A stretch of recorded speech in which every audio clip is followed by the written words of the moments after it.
Hello, everyone, and welcome to the 2 p.m. to 2:30 p.m. session of the 2016 OpenSimulator Community Conference.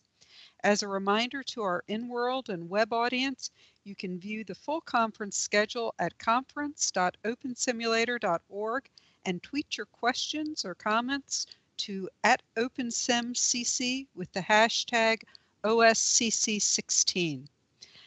This session, we're happy to introduce a terrific presentation called Applications for Expanding the Design Space. Our speaker today is Ramesh Ramal. Ramesh is the lead designer of Mela, a rapid virtual world building company for diverse training applications. He has more than a decade experience in human-computer interfaces and VR applications research and development. Also, Ramesh is CEO and CTO of Deep Semaphore LLC, a simulations and e-learning company. Welcome all, and let's begin the session. Hello there. I hope everyone is still standing up fine and not too tired. It's been a long day. At least for me, it's 5 o'clock here where I am. And I feel that my eyes are a little bit in pain, staring at the screen and interacting with all these, with so many people. I feel as tired as if I'm in a real world conference. Okay, so today, I'm just reading the chat and it's so funny. Okay, today, so I thought I would talk a little bit about expanding the application design space. What I mean by that, when I was writing the slides or sketching things out, I just wanted to transfer the idea that, we at least especially people who've, evolved from Second Life and moved into OpenSim, etc., we have a certain kind of mindset that evolved, just because primarily mediated by what's available, and then we try to make do with what is available to us and try to develop things.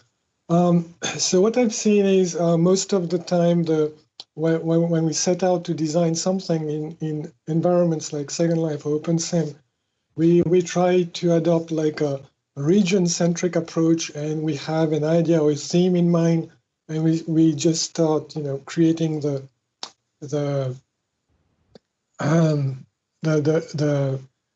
whole environment.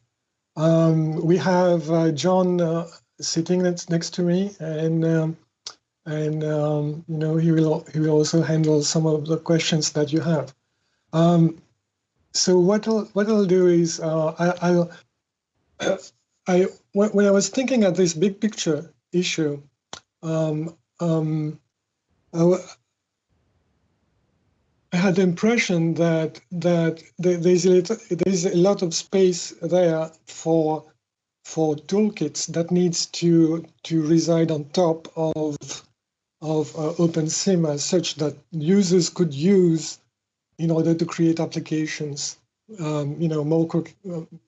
more easily, and that's what led us to work on what we call malleable link sets. And I've talked about this in the previous OpenSim conferences.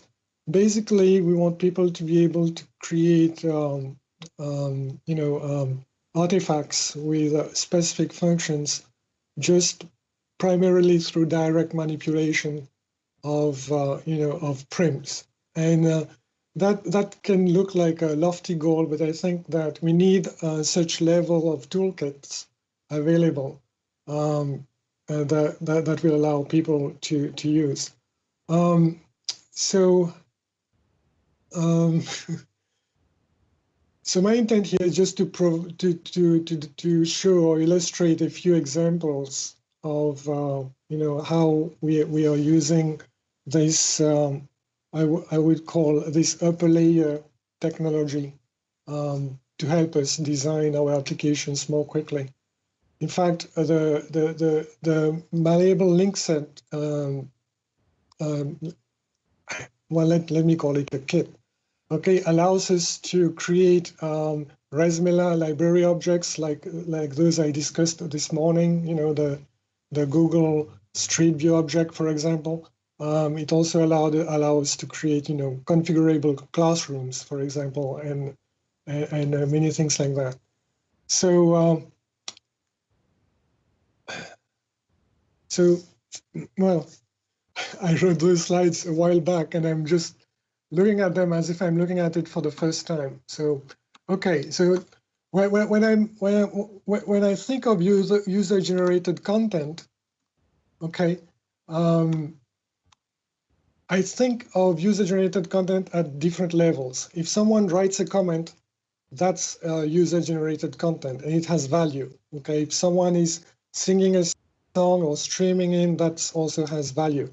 It does not necessarily mean that you're actually designing an artifact that's being used. Okay, so that's why we are very enthusiastic or try to push forward the idea of zero programming application level toolkits. Okay. Yes, I've talked about this a little bit and just now. And we are going to illustrate a few examples where we can have, you know, a small space, and we can, through, you know, an interesting use of the toolkit, repurpose the same space for more easily. And that's what we are going to see. And the best way to actually see what we are doing is, of course, to go in the sandbox and try our demos out. I mean, there's no substitute for that. You know, I can speak as long as I want, but, you know, without trying it out, you won't probably get an accurate idea. So for this first example, I'm showing how we actually have like a room object that, by the way, in itself is also a ResMila object that can be placed, you know, elsewhere as needed on a region. But let's keep that in the back of our head for now. Let's focus only on the room. So we have like a menu available to us, and we can actually select objects and just, you know, select a menu and place objects on the floor and rotate them, etc. And that allows us to, you know, deploy content for, you know, for that space. And every content that we deploy can be saved as a file. So in this example, I'm just showing that in this room, we have like 5 different functions. You know, we can have a notion of templates as well. So we have an art gallery template, for example. That's like a template for a whole art exhibit. So if anyone wants to have, like, you know, to deploy an art exhibit, you know, they should be, you know, able to create that on the fly just by loading a file for different artists, etc. very quickly. The other files that are listed here are basically describing different layouts of chairs and tables for different applications in the classroom. You can have layouts which are more useful for group work, you know, or others for you know, standalone independent work. So in the next slide, I'm talking about Webstickies. Just like you have a chair, which is like a menu object, you can pick it and place it. Webstickies are like web browsers. It's like really like a little web browsers with bookmarks, search functionality. And, you know, it's really a full-fledged browser that you can just pick from the menu and place it anywhere in the room, you know, on the wall, on these vertical, you know, 2D screens, and basically you are creating, you know, your information space just through clicks and saving that setup, you know. And so in this case, you can see that in the back, you will notice that these are the squares. The white squares are just Moab surfaces. And as I discussed earlier in the morning, we are limited to the number of MOAB pages to display. So when you go to the sandbox and try to see the various information, you'll find that once you come close to a particular section, like those 1, 2, 3, 4, 5, 6, 7, those 7 Webstickies on those C-shaped vertical panels, you will see those properly displayed. But I took this screenshot a little far back so that you can get to see all these MOAB screens. Okay. Yeah, so now I'm a bit closer. When you're closer, you can see, previously I've set these URLs.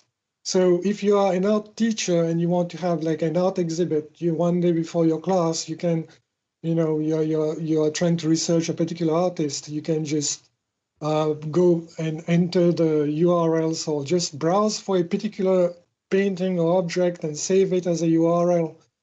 Well, not save it as a URL. You just like load these, keep those displayed the way you want your students to see them. And then you just go to the computer in the corner of the room and save the whole setup. And you can delete the whole setup. The next morning, the students are in, you just load the whole exhibit. Okay, so it's going to appear. All right, and we have other functionalities for this type of infrastructure, and I actually use it for my office. So instead of pictures, I'll have like Word documents, Excel files, Trello sheets, and all those things that's needed in a small business application. Or for entertainment, I just walk in a room with all my URLs already preloaded. I just walk around and look for the information I need. So there's also like you get motivated to study, whether you, how this application can be used for tasks. Really, I want to make it possible for people to want to get into the virtual environment for things that they cannot, do as easily, on a desktop.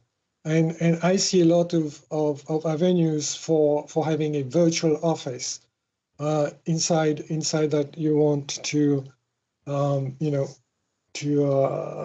to have, so that you go in, your peers can see what you're looking at, etc.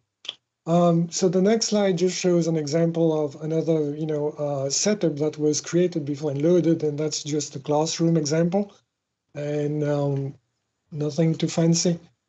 Again, just to show the diverse applications that you can build with this upper layer, the malleable link set layer. You can create, in this case, if you want people like to create like a micro garden, or a bouquet, etc. You can have like students have each like this setup around them, and they get to create various small landscape and learn about balance and gardening and all that stuff. Nice stuff. And let's look at the next example. There is a garden palette example in the demo section in the sandbox as well. And we'll try to do our best to be there to illustrate. Okay, I think probably, yeah. I've been a good boy, okay? So I finished early. So if you have any questions, you can ask them. And I'm really, really tired today. For some reason, I've been watching this screen. And that's something else I need to factor in my designs, future designs, because you want environments to be used in a very happy way. I mean, no point designing stuff if you have a headache trying to use it. So maybe that's something we all have to consider when we design all these applications. Thank you for your attention. Thank you, Ramesh. And I'll go through the rest of this closing, but it sounds like there's a little bit of time for questions. Sure, I'll be around. As a reminder to our audience, you can see what's coming up on the conference schedule at conference.opensimulator.org. Following this session, we'll have a break. Wherever you may be in the physical world, we'll all resume at 3 o'clock and the panel at that time will be virtual reality and virtual world platforms. Also, we encourage you to visit the Poster Expo in Expo Region 3. And as Ramesh suggested, definitely go to the Sandbox region to check out his build and his holodecks. Also, there's Hypergrid tour resources in Expo Region 2, and then, of course, sponsor and crowdfunder booths located throughout all of the OSCC Expo regions. Again, thank you, Ramesh and John, for your question answering. And Ramesh, it looks like you've got a few minutes if you want to take a few questions. Sure. I really encourage people to visit our booth and subscribe to our G+ page or Twitter, page. We'll try to update, and we will update, and let you guys be informed of things that's going, products that are going to be released, and feel free to let us know, the kind of, we are going to try and see what's the best way to make the things we built available, and we'll have an open discussions, how to make this happen.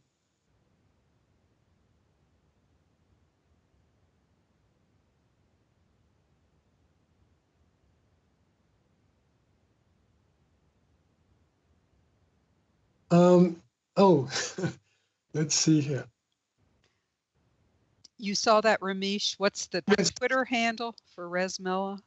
I'm just going to find it.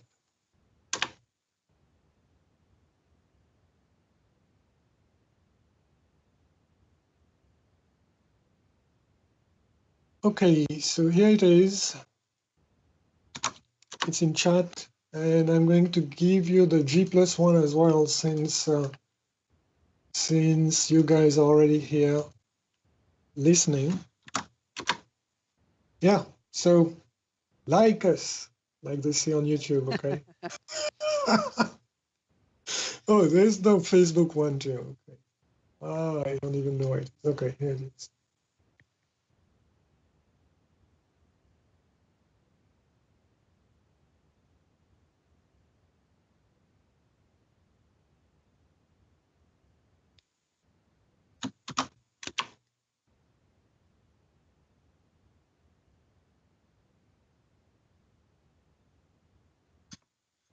Yes, we will keep the conversation open, especially regarding, monetization and costs, etc. We don't want anyone not to be able to afford the things we produce, so that's why we want to have a discussion.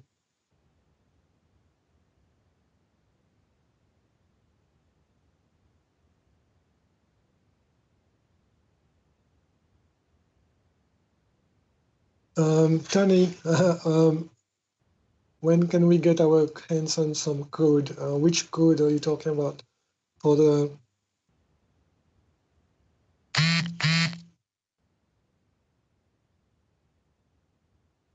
malleable link set, you mean? The toolkit?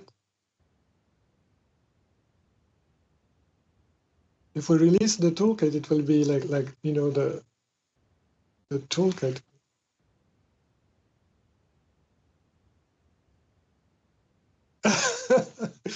Thanks, Graham. I really need some rest, really. Okay, thank you.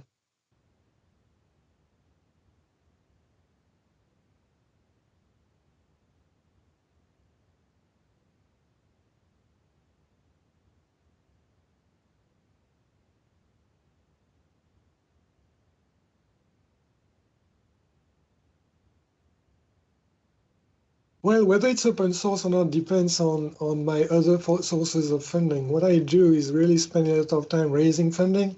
The more money as I'm able to raise, the greater the chance that everything can be pushed out, that can be made,